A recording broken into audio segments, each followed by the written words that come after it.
The next topic is cancer. How cancer spreads or what is the cause of cancer. Actually, what happens? The cells, normal cells usually divide and grow, but they also have a property which is called contact inhibition. Contact inhibition में होता क्या है? जब आपके cells grow करते हैं तो वो ग्रो करते करते जब किसी और सेल से टच हो जाते हैं या मतलब when they are in contact with some other cells तो उनका ग्रोथ स्टॉप हो जाता है क्योंकि क्लस्टर नहीं बनाना होता ना हमें। तो जब सेल्स आपस में डिवाइड करते करते कांटेक्ट में आते हैं तो they stop their unlimited growth. This is called contact inhibition. लेकिन जो कैंसर सेल्स होते हैं उनके साथ क्या प्रॉपर्टी होती है? वो इस प्रॉपर्टी को लूज कर देते हैं जिसकी वजह से क्या होता है, उनके अंदर अनकंट्रोल ग्रोथ होती चली जाती है और क्लस्टर ऑफ सेल्स और aggregation of cells takes place which is called tumor or tumor cells are formed in this kind of situation. So normal cells के पास क्या प्रॉपर्टी है? कॉन्टैक्ट इनहिबिशन की। बट कैंसर सेल के पास क्या नहीं है? Contact inhibition नहीं है। इसकी वजह से they give rise to tumour और tumour cells. So normal cells have contact inhibition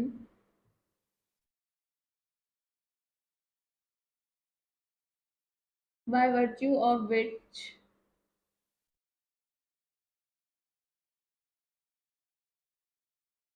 their unlimited growth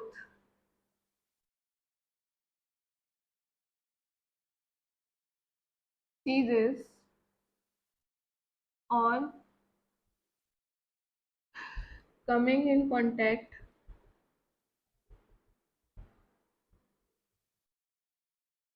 with other cells. But cancer के पास cancer cells don't have.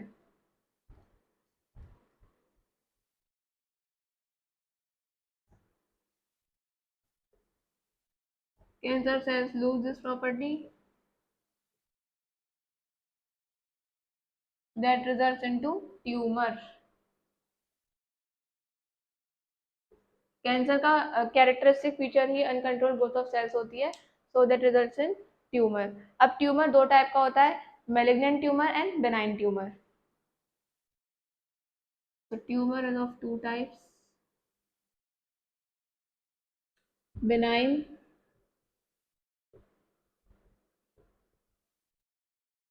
and malignant.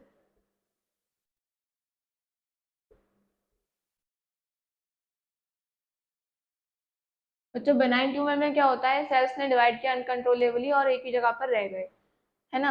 मतलब आप किसी किसी एक पर्टिकुलर प्लेस पे ट्यूमर सेल्स का ग्रोथ हो रहा है तो वो उसी पर्टिकुलर प्लेस पे होगा, वो कहीं और स्प्रेड नहीं करेगा। तो बेनाइन सेल्स में the tumour cells remain at there one location.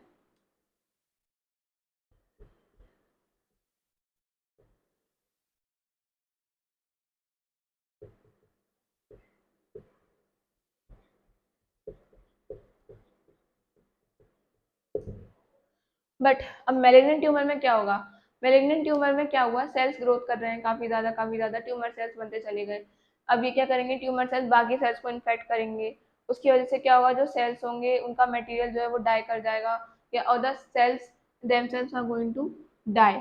तो मेलिग्नेंट ट्यूमर में tumour cells are going to eat up the cells will die. अब क्या होगा, जब बॉडी फ्लूइड के थ्रू या ब्लड के थ्रू ये जो इन्फेक्टेड सेल्स थे, जब ये किसी और लोकेशन पे जाएंगे ना तो वहां पर ही वापस से ट्यूमर का ग्रोथ स्टार्ट कर देंगे।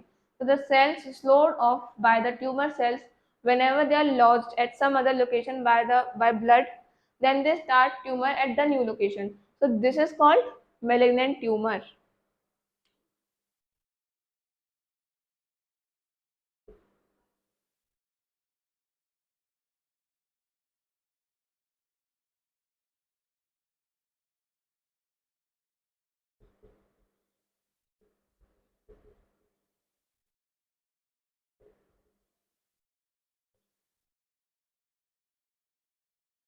और इसी प्रोसेस को क्या बोलते हैं, उसी मतलब मेथड को क्या बोलते हैं, metastasis. This property is called metastasis.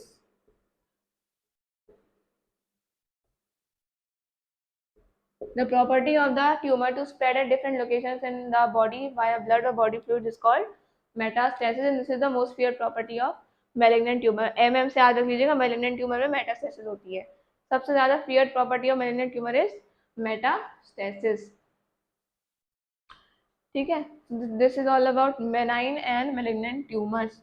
अब कैंसर कोई ऐसी तो कॉज होगा नहीं, एकदम से नॉर्मल सेल्स अपनी प्रॉपर्टीज लूज करेंगे नहीं कॉन्टैक्ट इनहिबिशन का। So there are certain kind of conditions under which these contact inhibition property is lost by the cells and the tumor cell growth is triggered in the body. So they will come under the causes of cancer.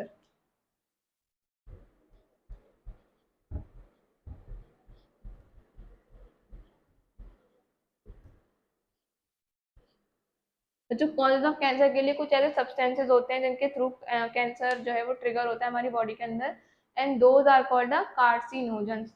Cancer triggering substances are called carcinogens which trigger the uncontinued or unlimited growth of cells in our body resulting in the formation of tumor. कुछ carcinogens can be physical, chemical और biological. काफी तरीके के carcinogens हमें देखने को मिल जाते हैं, they can be physical, chemical और बायोलॉजिकल। तो सबसे पहले फिजिकल कार्सिनोजन की मैं बात करूं,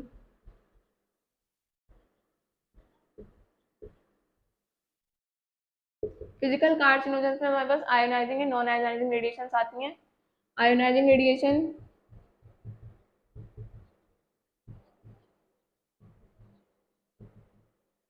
आयोनाइजिंग रेडिएशन में X rays and gamma raise,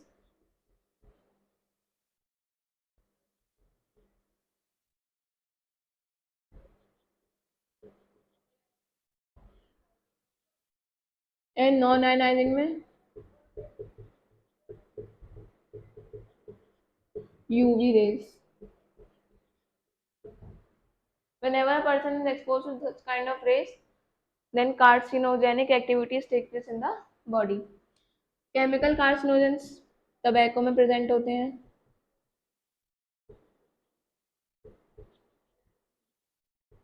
example is nicotinamide which is present in tobacco.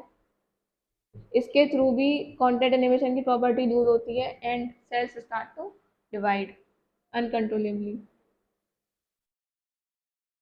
Present in tobacco और smoke, that is the reason why people suffer from cancer by inhaling these kind of substances. Biological में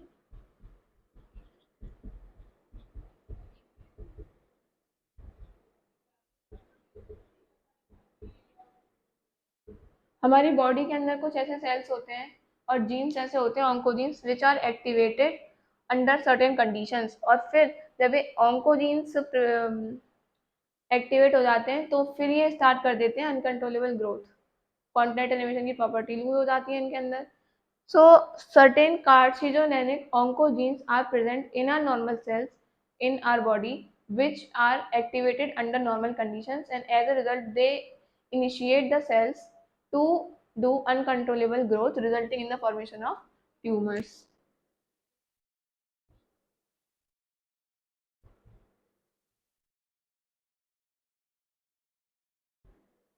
Oncogenes और सी बोलते हैं उसको, carcinogenic oncogenes present in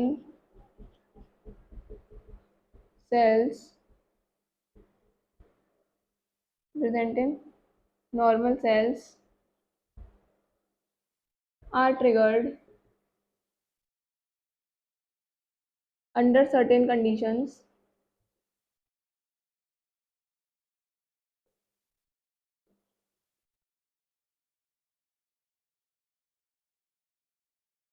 resulting in tumor.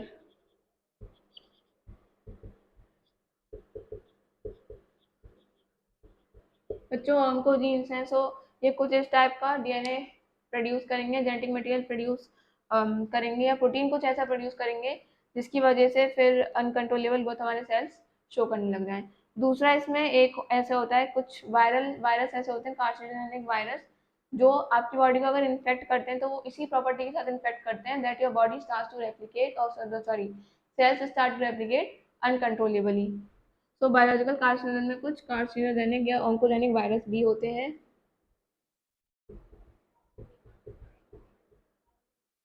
Infect the normal sales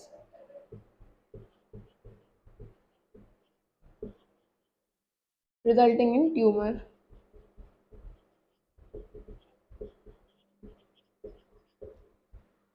So that's all about the causes of cancer. Now we will discuss the diagnosis. बच्चों diagnosis में certain histopathological techniques are used so that we are going to study the tissue which are infected, and we are going to easily understand how our tumor cells are replicating, whether they are spreading or not, whether they are consistent on a place or whether they are spreading. So histopathological techniques are required for such kind of diagnosis of cancer. सबसे पहले बात करते हैं biopsy की। Biopsy में क्या होता है, इन्फेक्टेड टिश्यू लेते हैं या कोई भी बॉडी का टिश्यू लेते हैं, उसको स्टेन करते हैं सिन सेक्शन में कट करके, और फिर माइक्रोस्कोप के अंदर ऑब्जर्व करते हैं उसको कि उसके अंदर क्या क्या चेंजेस आए हैं। क्योंकि जनरली जब ट्यूमर सेल्स स्टार्ट करते हैं अपना ग्रोथ, तो क्या होता है, वो नॉर्मल सेल्स को इन्फेक्ट करके उनसे अपना न्यूट्रिएंट रिक्वायरमेंट फुलफिल करते हैं। तो जो नॉर्मल सेल्स होते हैं उनका लाइसिस हो जाता है, they break down, they die. तो उनकी वजह से जो भी फ्लूइड या जो भी केमिकल वो रिलीज करते हैं at the time of lysis, वो टिश्यूज के अंदर अगर प्रेजेंट होता है तो वो हम बायोप्सी के थ्रू उसको डिटेक्ट कर लेते हैं, and it is going to signify that something is wrong in the tissue, whether it can be tumour और any kind of other disease. सबसे पहले बायोप्सी।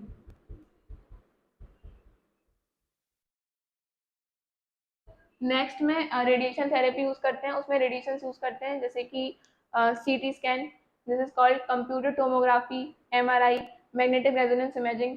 इसमें हम certain kind of radiation use करते हैं to detect the cancer cell as well as to kill them. So CT scan, MRI. जो CT scan में हम एक्सरे यूज करते हैं, we use X-rays in CT scan. X-rays कैसी radiation होती है, आयोनाइजिंग रेडिएशन। और एमआरआई में हम यूज करते हैं नॉन आयोनाइजिंग रेडिएशन, मतलब यूवी रेज यूज करते हैं एमआरआई में। And also we use strong magnetic fields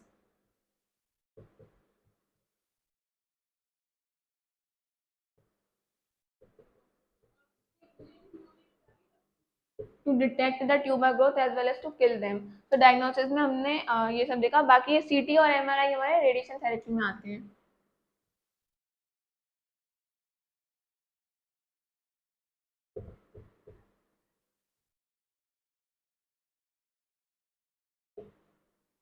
ठीक है, तो ये डायग्नोसिस में हो गया।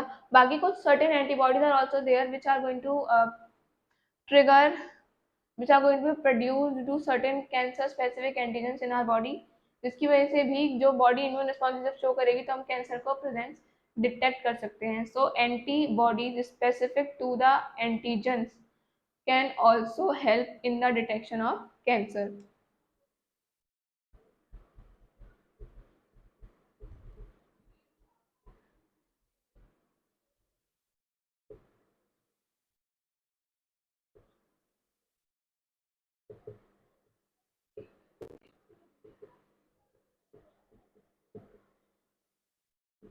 कैंसर स्पेसिफिक एंटीजन को हम अपनी बॉडी में इंट्रोड्यूस कराएंगे जिसके थ्रू एंटीबॉडीज प्रोड्यूस होंगी। एंटीबॉडी का प्रोडक्शन से हम डिटेक्ट कर सकते हैं कि यह cancer is present in our body. बाकी कुछ टेक्निक्स ऐसे होते हैं जिनके थ्रू हम बॉडी के अंदर पोटेंट केमिकल ऐसा फाइंड कर सकते हैं जिसकी वजह से हमारी बॉडी में इन फ्यूचर कैंसर की कंडीशन आ सकती है।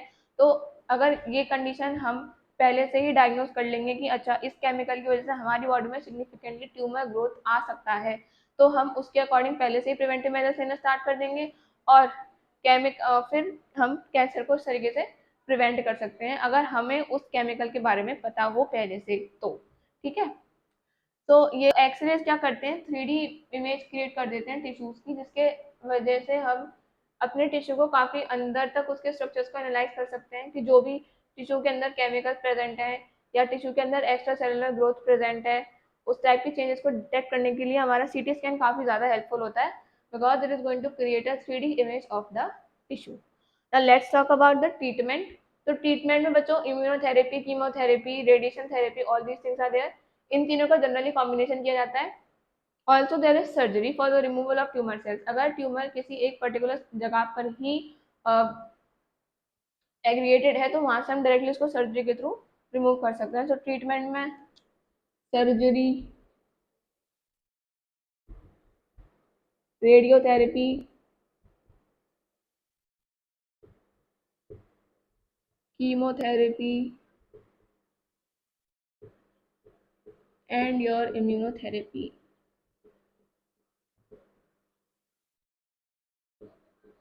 इन तीनों के कॉम्बिनेशन से ही ट्रीटमेंट हो पाता है फॉर कैंसर। अब जो कीमोथेरेप्यूटिक ड्रग्स होते हैं उनके काफ़ी साइड इफेक्ट्स होते हैं like hair loss and anaemia. So काफ़ी बैलेंस अमाउंट में हमें कीमोथेरेप्यूटिक ड्रग्स का यूज़ करना चाहिए क्योंकि ज़्यादातर काम हम रेडिएशन थेरेपी से कर देते हैं, इसलिए फर्दर फॉर प्रिवेंशन हम कीमोथेरेप्यूटिक ड्रग्स को एडमिनिस्टर करते हैं in the patient. Radiation therapy में क्या होता है? रेडिएशन थेरेपी में हम रेडिएशन यूज़ करते हैं और जो ट्यूमर सेल्स हैं उनके ऊपर लाइट को इरिडिएट करवाते हैं by taking care of the normal cells so that they are not infected, क्योंकि हमें पता है कि नॉर्मल सेल्स के अंदर भी ट्रिगर हो सकता है ट्यूमर सेल्स का growth because of the radiation. So इसलिए हम केवल ट्यूमर सेल्स पर ही रेडिएशन को इरिडिएट करवाते हैं so that the cells are destructed by the radiation.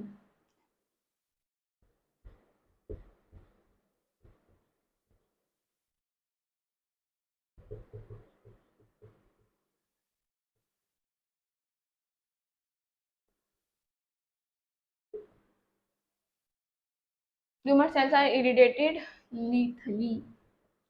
My writing is terrible.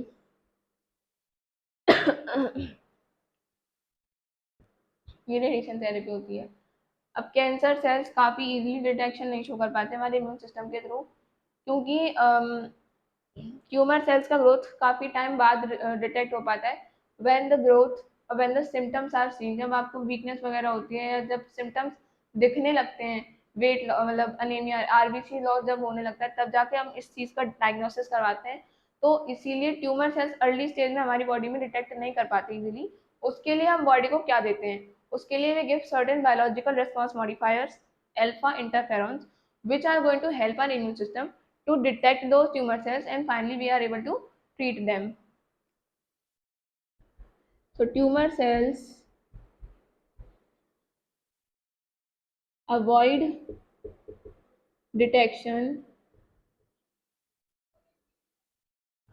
and destruction by immune system. एक बार को डिटेक्शन हो जाएगा लेकिन फिर भी डिस्ट्रक्शन हमारे इम्यून सिस्टम के थ्रू पॉसिबल नहीं है। So we are given biological response modifiers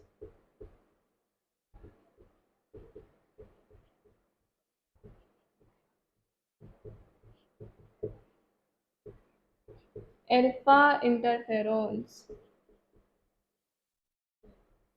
बच्चों इंटरफेरॉन्स का काम क्या था?